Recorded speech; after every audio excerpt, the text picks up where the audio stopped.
the signal that should not exist. The signal arrived without ceremony, without warning, and without permission. It appeared first as a ripple in the deep sky arrays of the Tiervalent Observatory Ring, a structure so ancient that no living species remembered who had built it. The ring did not monitor space for curiosity. It existed for one reason only: to warn the galaxy when something impossible occurred. This signal qualified. At first, the automated systems flagged it as background noise, an unremarkable fluctuation among the countless whispers of the cosmos. But the pattern repeated, and then it repeated again. Mathematical constants embedded in harmonic frequencies. Prime numbers layered across electromagnetic bands. Artificial structure where there should have been chaos. Within minutes, the ring escalated the anomaly to sentient review. Archivist Creel of the Seventh Record studied the data stream in silence, his multifaceted eyes narrowing as projections bloomed across the chamber. The signal did not originate from a known relay, beacon, or star hub. Its source was crude, inefficient, laughably underpowered. It came from a yellow star system on the far edge of mapped space. "Confirm origin," Creel ordered. The observatory's intelligence complied, tracing the emissions backward through decades of light distortion. The results stabilized, then locked. Origin: Sol system. Third planet. The room cooled as environmental systems responded to a spike in neural stress indicators. "That world is classified," one of the junior analysts whispered. Creel nodded slowly. "It is." The planet, Earth, according to forgotten probe records, was marked Class D. A death world. High gravity, chaotic climate, unstable tectonics, native biosphere dominated by competitive predators. The kind of planet where intelligent life either failed to evolve or annihilated itself shortly after discovering fire. No interstellar civilization had ever emerged from such a world. And yet, the signal persisted. As the data unfolded, the implications grew worse. The transmissions were not singular. They were layered. Decades of emissions overlapped. Radio waves, radar pings, early satellites tumbling into orbit. The observatory AI reconstructed the timeline with unsettling efficiency. The species on Earth had discovered communication, then warfare, then nuclear fission. Creel felt a tremor pass through his thorax. That sequence should have ended them. It did not, the AI replied. Visuals filled the chamber, grainy reconstructions of detonations blooming over continents, entire cities erased in blinding light. The junior analysts recoiled. "Self-inflicted," one said in disbelief. "And they survived it," Creel answered. The signal that triggered the alert was not a greeting. It was not a beacon. It was a fragment of long-dead noise, humanity's earliest broadcasts, still leaking into space. The galaxy was not being hailed. It was being noticed. Within the hour, a galactic conclave session was convened. Such assemblies were rare, reserved for extinction-level threats or discoveries that could not be ignored. Representatives appeared as shimmering projections, beings of gas, light, chitin, and metal, each carrying the weight of civilizations thousands of years old. The observatory's findings were displayed without embellishment. A death world, a surviving species, a technological ascent fueled by conflict rather than stability. "This violates every model of intelligent evolution," declared High Speaker Veron, his crystalline form pulsing with agitation. "A species this aggressive should have destroyed itself before leaving orbit." "They nearly did," Creel replied. Repeatedly. The conclave demanded more data. What followed was not comforting. Human history unfolded in stark clarity.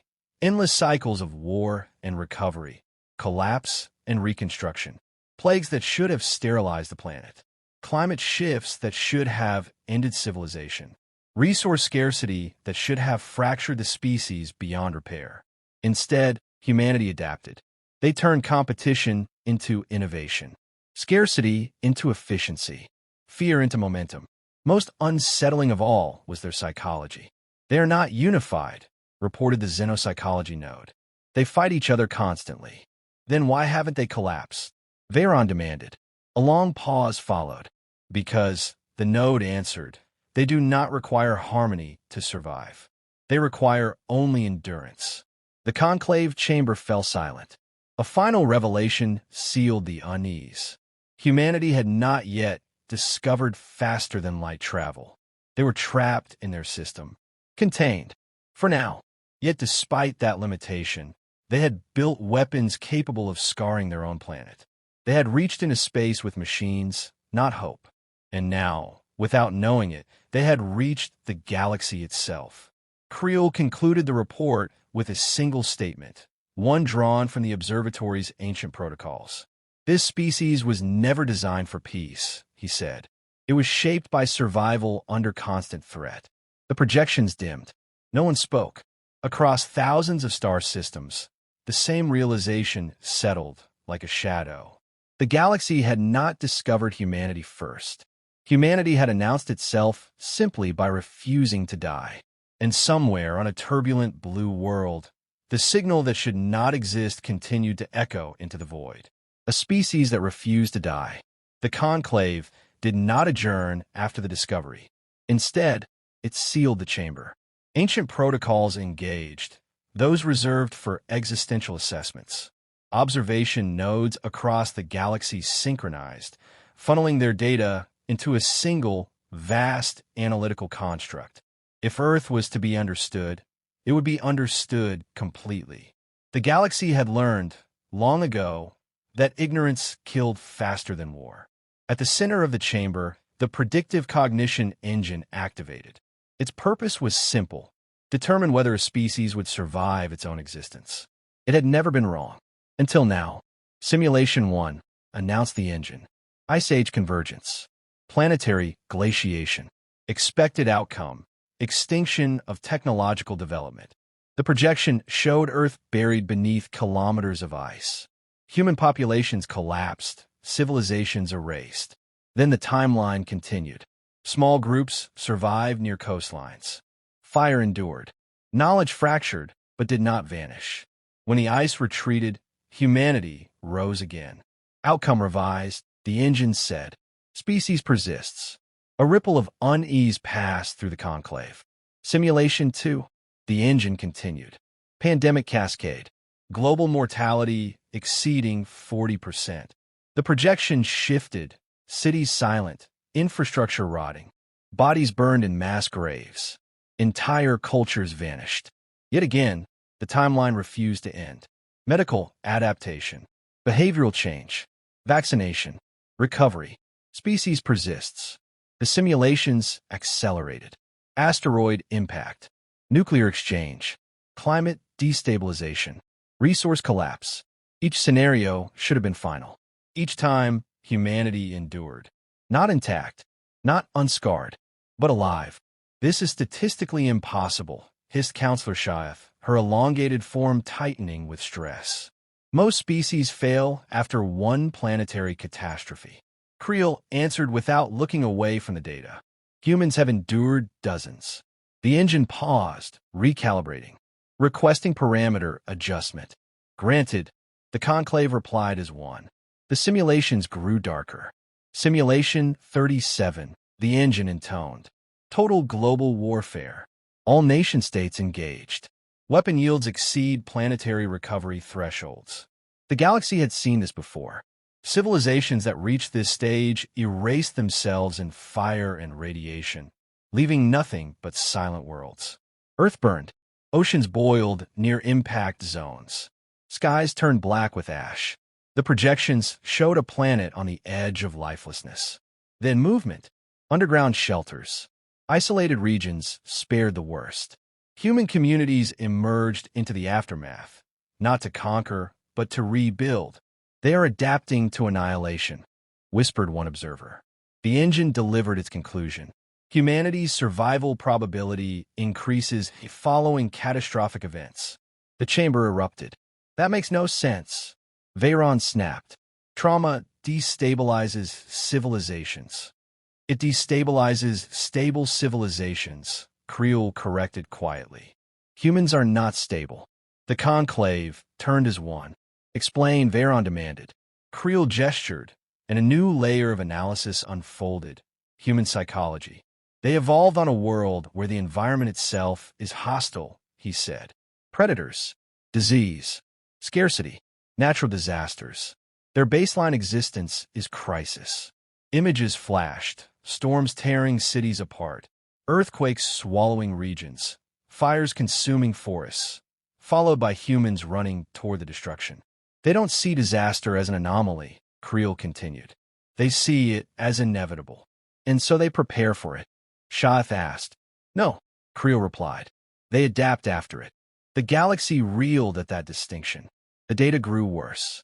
Human warfare was examined next. Not ritualized conflicts like most species practiced, but total engagements. Industrialized violence.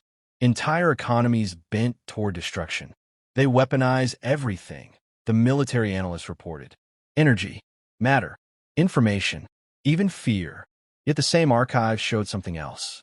After every war, humanity codified rules, laws, conventions, limitations, often broken, but always rewritten.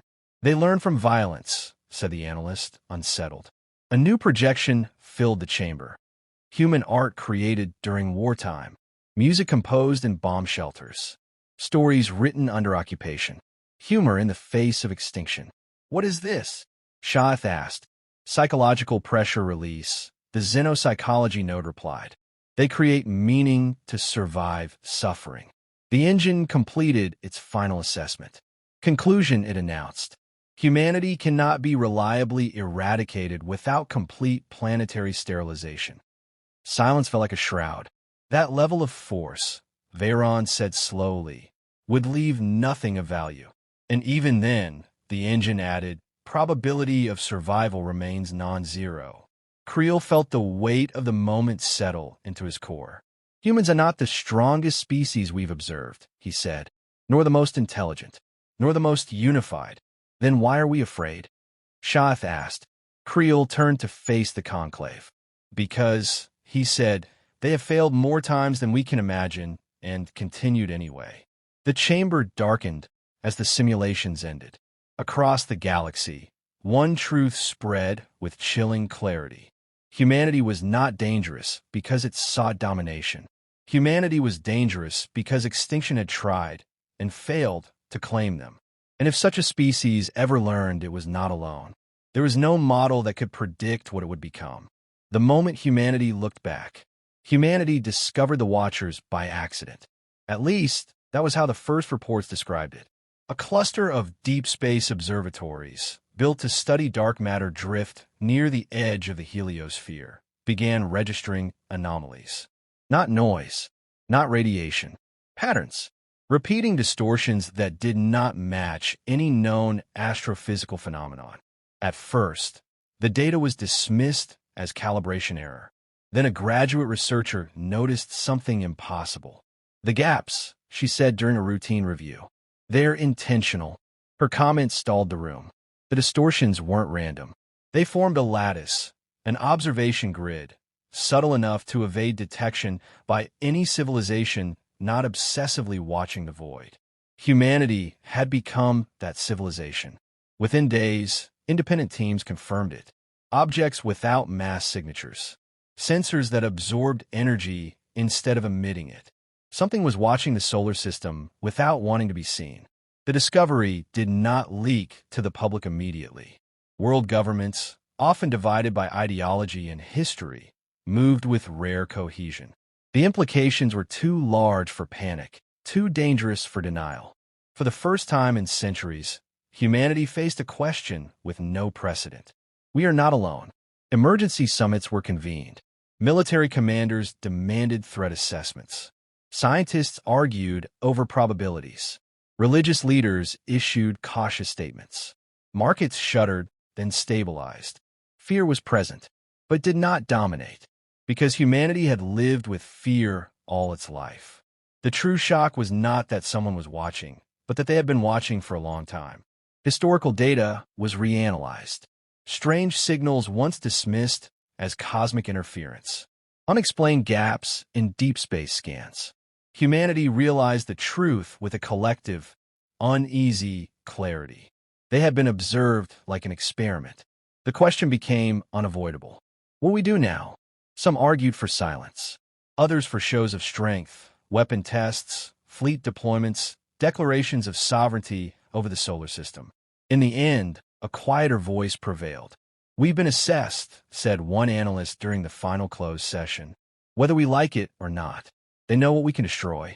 The only unknown left is who we are." That idea reshaped everything.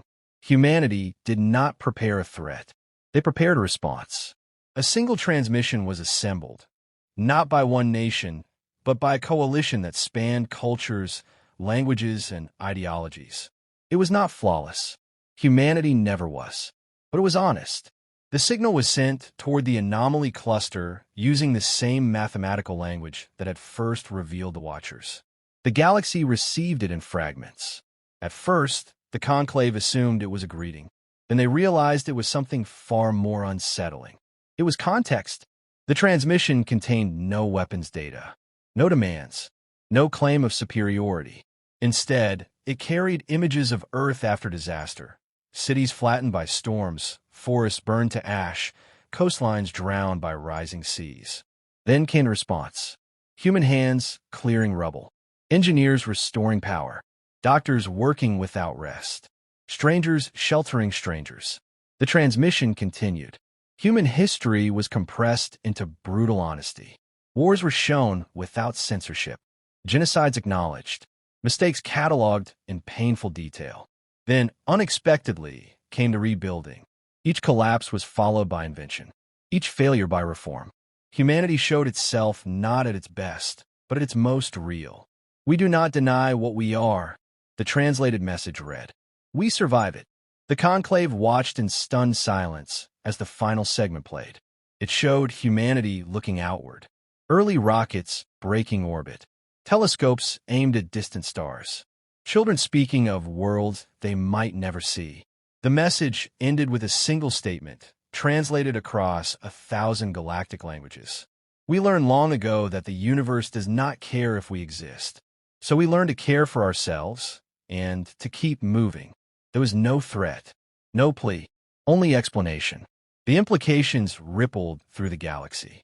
Humans did not expand because they desired conquest. They expanded because stagnation, to them, meant extinction. They were not searching for others to rule. They were searching for space to breathe. Creel replayed the transmission privately, focusing not on the images, but on the tone. No bravado, no submission, just endurance, offered without apology. A defense counselor finally broke the silence. "They know we're afraid," he said. Creel inclined his head. "Yes, and they still chose transparency." The realization settled heavily. Humanity had not responded like prey, nor like predators. They had responded like survivors, meeting the unknown with open eyes, scarred history, and the quiet confidence of a species that had already faced extinction and refused it.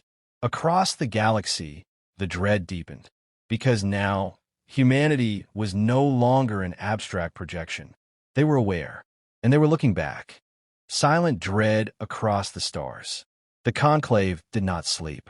Few of its members even possessed a concept that translated cleanly into rest, yet across the chamber, fatigue manifested in its own ways. Flickering projections, dimmed bioluminescence, slowed cognition cycles. The transmission from Earth had ended cycles ago, but its weight lingered like gravitational mass. Humanity was no longer theoretical. They were aware, and that changed everything. The first proposal came from the defense bloc. Preemptive containment, declared Admiral Threx, his metallic form resonating with cold precision. They lacked faster-than-light capability. A cordon around their system would be trivial. The simulations appeared instantly. Blockade success probability, high. Immediate conflict, minimal. Long-term outcome projections followed. Humanity adapted.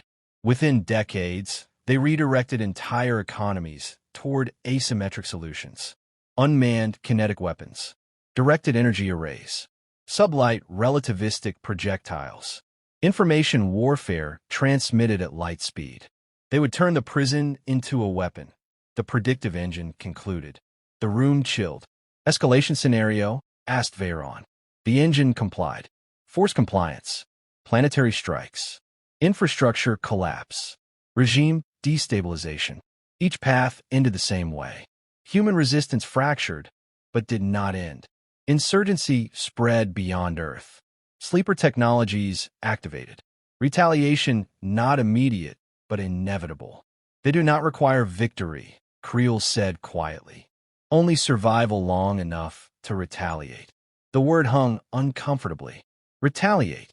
Another counselor proposed eradication. The chamber reacted violently. Planetary sterilization would eliminate the threat, the counselor insisted. No survivors. No retaliation. The engine ran the scenario anyway. Energy expenditure, catastrophic.